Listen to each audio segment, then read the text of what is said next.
a lot of talk about what makes a good leader this week. This is Torah in 2 minutes-ish. But it's not. It's the Democrats had the Iowa caucuses on Monday, and the days following. The State of the Union speech was on Tuesday. President Trump's acquittal in the Senate was on Wednesday.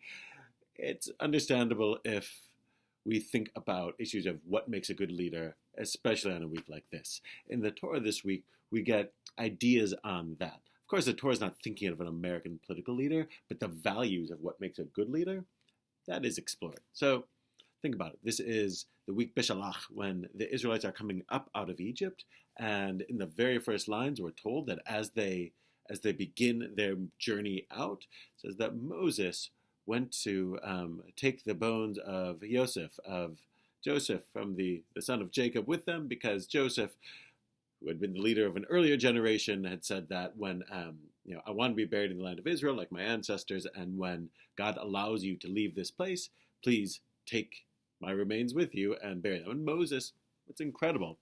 This is the moment of leadership. Moses could have forgotten about it, said the most important thing is that we get out of here and that we forget about our earlier obligations. But he doesn't.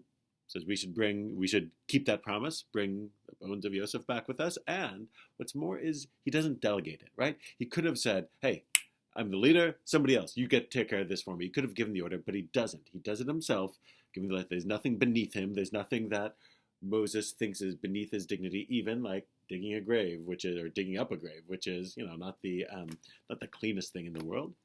And what's more, Moses is from the tribe of Levi.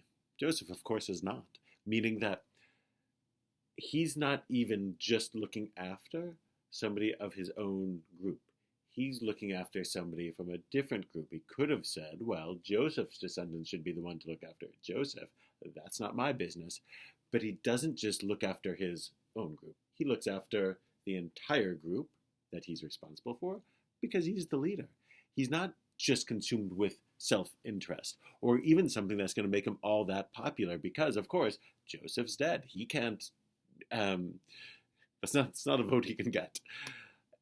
It's a real moment of clear leadership. The selflessness and the caring and the thought of message of fealty to the past and the message for the future that Moshe brings in that moment is really incredible. And as we choose a leader, and we will choose, not everyone's going to agree on what the proper lead, who the proper leader is going to be, but that quality of leadership, of looking after the broad whole, and of not feeling that you're so far above the hard work of getting things done, that's a quality that the Torah really looks for, and that, God willing, we'll be able to find. Shabbat Shalom.